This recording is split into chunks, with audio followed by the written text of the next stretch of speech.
ಬೇರೆ ಹುಡುಗರಾಗಿದ್ರೆ ನಾಟಕದ ಸಹವಾಸನೆ ಬೇಡ ಅಂತ ದೂರ ಹೋಗ್ಬಿಡ್ತಿದ್ರೇನು. ಆದ್ರೆ ನಮ್ಮ ಮುತ್ತುರಾಜ್ ಅದೇ ಸ್ಟೇಜ್ ಮೇಲೆ ಪಳಗ್ಬಿಟ್ಟ. ಆಂಜನೇಯನ ನೋಡ್ಬಿಟ್ಟು ಅವನು ಗುರುತು ಹಿಡಿತಾನೆ, ಅವರುಗಳು ಅವನು ಗುರುತು ಹಿಡಿತಾರೆ. ಏನಂತ ಗುರುತು ಹಿಡಿತಾರೆ?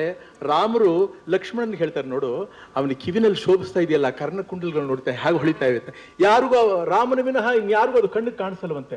ಆವಾಗ ಆ ಶಬ್ದ ಆಂಜನೇಯನ ಕಿವಿಗೆ ಬಿದ್ದ ತಕ್ಷಣ ಅವ್ರ ತಾಯಿ ಅಂಜನಾದೇವಿ ಹೇಳಿದ್ಲಂತೆ, ಹೀಗೆ ನಿನ್ನ ಕರ್ಣದಲ್ಲಿ ಇರ್ತಕ್ಕಂತಹ ಕುಂಡಲಗಳು ಯಾವ ಮಹಾನುಭಾವನಿಗೆ ಸಿಗುತ್ತೋ ಕಾಣುತ್ತೋ ಅವನೇ ಅಪ್ಪ ನಿನ್ನ ದೇವರು, ಗುರು, ದೈವ ಎಲ್ಲ ಅವನೇ, ಶ್ರೀಮನ್ನಾರಾಯಣ ಅವನೇ, ಅವನ ಬಿಡಬೇಡ, ಗಟ್ಟಿಯಾಗಿ ಹಿಡ್ಕೊ ಅಂತ ಹೇಳಿದ್ಲಂತ ಹಿಂದೆ. ಅದು ಇವನಿಗೆ ಕಿವಿ ಬೀಳ್ತಾರೆ. ಅವರು ಯಾರು? ಶ್ರೀರಾಮರು ಹೇಳಿದ್ದು. ನೋಡ ಅವನ ಕಿವಿಲಿ ಕರ್ಣಕುಂಡಲ್ಗಳನ್ನ ನೋಡಿದ್ಯಾ ಅಂತಂತ. ಆಗ ರೋಮಾಂಚನವಾಗುತ್ತಾ. ಅದು ಕೇಳ್ಬಿಟ್ಟು ಇಂತಿವರ ನುಡಿ ಅದೂರದಲ್ಲಿ ಕೇಳಿ, ಇದೇನಪ್ಪ ರಾಜ್ಕುಮಾರ್ ಹರಿಕತೆ ಮಾಡ್ತಾ ಇದ್ದಾನ ಅಂತ ತಿಳ್ಕೊಬೇಡಿ. ಇಂತೂ ಇವರ ನುಡಿ ಅದೂರದಲ್ಲಿ ಕೇಳಿ ಸ್ವಾಂತದಲ್ಲಿ ಸಂತಸವ ತಾಳ್ದೆ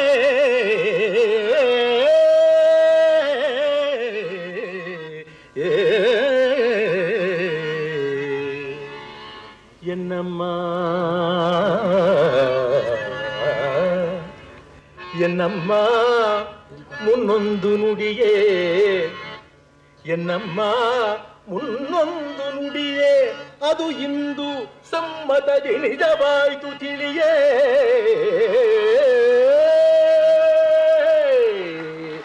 ಈಗ ರಾಜ್ಕುಮಾರ್ ಅಭಿನಯದ ಬಗ್ಗೆ ಮಾತಾಡಿದ್ರೆ ಅವರು ಯಾರನ್ನು ಅನುಕರಿಸಿಲ್ಲ, ಯಾರನ್ನು ಕಾಪಿ ಮಾಡಿಲ್ಲ, ಎಲ್ಲರನ್ನು ನೋಡ್ತಿದ್ರು. ನನಗೆ ಗೊತ್ತಿರೋ ಹಾಗೆ ವಿಂಗ್ಸಲ್ಲಿ ನಿಂತ್ಕೊಂಡು ಯಾರು ಪಾತ್ರ ಮಾಡಿದ್ರು ವಿಂಗ್ಸಲ್ಲಿ ನಿಂತ್ಕೊಂಡು ನೋಡ್ತಿದ್ರು.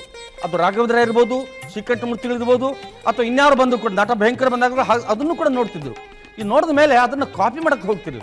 ಅವ್ರಲ್ಲಿ ತಾವೇ ತಮ್ಮಲ್ಲೇ ಒಂದು ಅದರ ಬಗ್ಗೆ ಒಂದು ಅಭಿಪ್ರಾಯ ಮಾಡಿಕೊಂಡು ಅದನ್ನೇ ಒಂದು ತನ್ನ ಧೋರಣೆಯನ್ನಾಗಿ ಮಾಡಿಕೊಂಡು ಅದಂತೆ ಪಾತ್ರ ವಹಿಸಿದ್ದು ನಾನು ನೋಡಿದ್ದೇನೆ. ಅದರಿಂದ ಅವರಲ್ಲಿ ಒಂದು ಅನುಕರಣೆ ಪ್ರವೃತ್ತಿ ಕಾಣಿಸಲ್ಲ, ಆದರೆ ಎಲ್ಲ ಪ್ರಭಾವಗಳ ಮೇಲೆ ಇದೆ. ಅದು ಒಂದು ರೀತಿ ಆ ಪಾರ್ಸಿ ಕಂಪ್ನಿ ಅಂತ ಹೇಳ್ತೀವಲ್ಲ, ಅದರ ಒಟ್ಟಿನ ಪ್ರಭಾವ ಎಲ್ಲರಲ್ಲೂ ಕಾಣ್ಬೋದು. ಇದು ನಮ್ಮ ರಾಜ್ಕುಮಾರಲ್ಲಿ ಮಾತ್ರ ಅಲ್ಲ, ಇದು ಪೃಥ್ವಿರಾಜ್ ಕಪೂರಲ್ಲೂ ಕೂಡ ಇಂಥ ಒಂದು ಅಭಿನಯ ಶೈಲಿಯನ್ನು ಕಾಣಬಹುದು. ಅವರದೇ ಒಂದು ಮ್ಯಾನರಿಸಮ್ ಅಂತ ಹೇಳ್ಬೋದು, ಅದು ರಾಜ್ಕುಮಾರಲ್ಲಿ ನೋಡ್ಬೋದು. ಅದರಂತೆ ಈ ರಾಜ್ಕುಮಾರ್ ಶ್ರೇಷ್ಠ ನಟರು, ಉತ್ತಮ ನಟರು ನಾವೆಲ್ಲ ಒಪ್ಕೊಂಡಿದ್ದೇವೆ. ಆದರೆ ಅಭಿನಯ ಶೈಲಿ ಬಗ್ಗೆ ಶಾಸ್ತ್ರೀಯವಾಗಿ ಹೇಳೋದಾದ್ರೆ ಇದು ಬಹಳ ಕಷ್ಟ, ಶಾಸ್ತ್ರೀಯವಾಗಿ ಹೇಳೋಕ್ಕೆ ಸಾಧ್ಯ ಇಲ್ಲ. ಇದು ಡೂಯಿಂಗು, ಬೀಯಿಂಗು ಅಥವಾ ನಾ ಬಿಕಮಿಂಗ್ ಹೇಳೋದ್ರಲ್ಲಿ ಇದು ಎಲ್ಲಿ ಬರುತ್ತೆ? ಅದು ರಾಜ್ಕುಮಾರಲ್ಲಿ ಕೂಡ ಆಗಲಿ ಅಥವಾ ಇನ್ಯಾವ ನಟನೆ ಆಗಿರಲಿ, ಅದು ಡೂಯಿಂಗು ಬೀಯಿಂಗು ಮಧ್ಯದಲ್ಲಿ ಇರ್ಬೋದು ಅಥವಾ ಬೀಯಿಂಗ್ ದಾಟಿರ್ಬೋದು. ಬಿಕಮಿಂಗ್ ಅಂತ ಬಹಳ ಇದು ಅಪರೂಪವಾದ್ದು ಅಂತ ಹೇಳ್ಬೋದು. ಎನ್ನ ರಕ್ಷಿಸುವ ದೊರೆ ಬಂದ, ಎನ್ನ ರಕ್ಷಿಸುವ ದೊರೆ ಬಂದ, ಎನ್ನ ರಕ್ಷಿಸುವ ದೊರೆ ಬಂದ, ಚಿಂತೆ ಇನ್ನೇತಕಾವುವ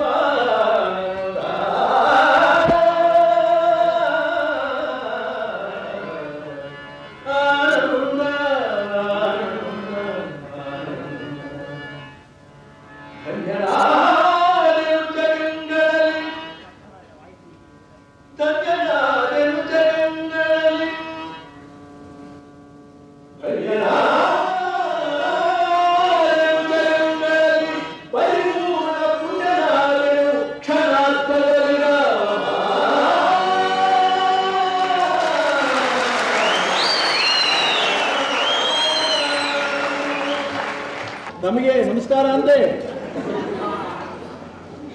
ಏನ್ ಅಗ್ರಜ ಅಲ್ಲ, ನಿನ್ನ ದೇವರೇನು ಮೂಕನೆ?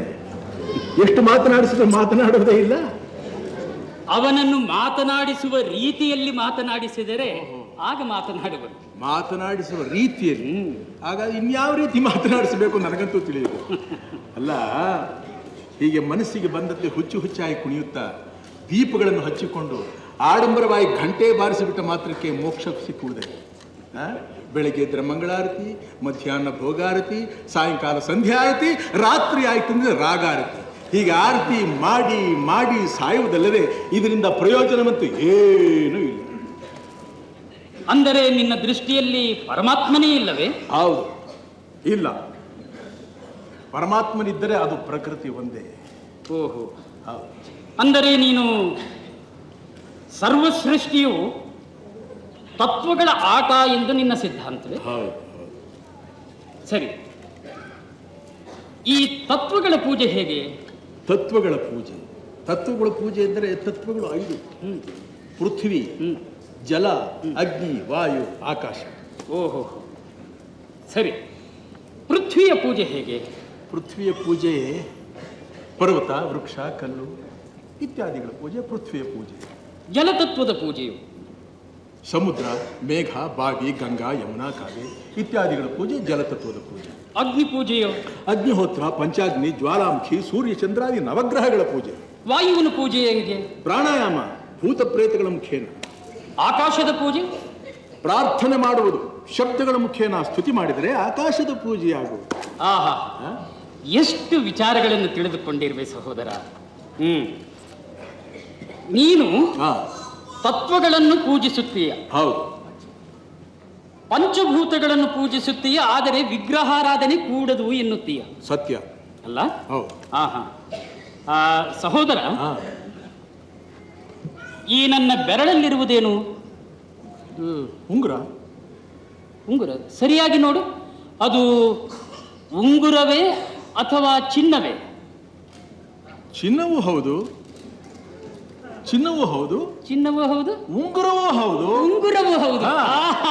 ಹಾಗೆಯೇ ಇದು ಬೊಂಬೆಯೂ ಹೌದು, ಪರಮಾತ್ಮನೂ ಹೌದು.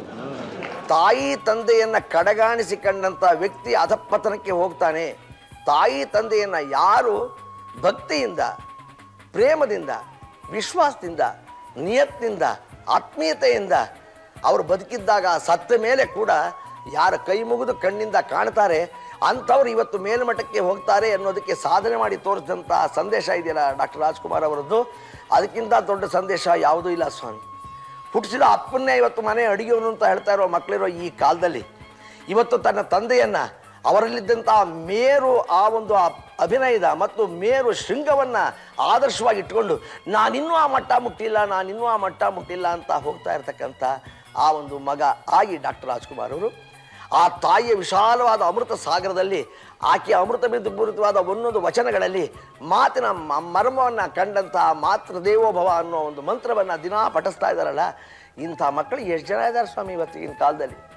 ಆದ್ದರಿಂದ ಇಡೀ ಜಗತ್ತಿನ ಎಲ್ಲ ಮಕ್ಕಳು ಕಲ್ತ್ಕೋಬೇಕಾದ್ದು ಬೆಳಗಾಗೆದ್ದು ಮಾಡಬೇಕಾದಂಥ ತಾಯಿ ತಂದೆಯ ಮೊದಲನೇ ನಮಸ್ಕಾರವೇ ಸರ್ವದೇವ ನಮಸ್ತುಭ್ಯಂ ಕೇಶವಂ ಪ್ರತಿಗಚ್ಚತಿ ಅಂತ ಹೇಳೋದಕ್ಕಿಂತ ಸರ್ವದೇವ ನಮಸ್ತುಭ್ಯಂ ಮಾತಾಪಿತೃ ಪ್ರತಿಗಚ್ಚತಿ ಅಂತ ಹೇಳಿದ ಹಾಗೆ ನನ್ನ ಎಲ್ಲ ನಮಸ್ಕಾರಗಳು ನಮ್ಮ ಅಪ್ಪ ಅಮ್ಮನಿಗಪ್ಪ, ಅವರಿಲ್ಲದೆ ನಾನಿಲ್ಲ ಅನ್ನೋದನ್ನು ಆದರ್ಶಪೂರ್ವವಾಗಿ ಕೃತಿಯಿಂದ ತೋರಿಸಿ ಇವತ್ತು ಮೇಲೆ ಬಂದಿರೋದೇ ಡಾಕ್ಟರ್ ರಾಜ್ಕುಮಾರ್ ಅವರ ಒಳಗುಟ್ಟು ಸಂದೇಶ, ಬದುಕಿನ ದೊಡ್ಡ ಪಂಚಮ ವೇದ.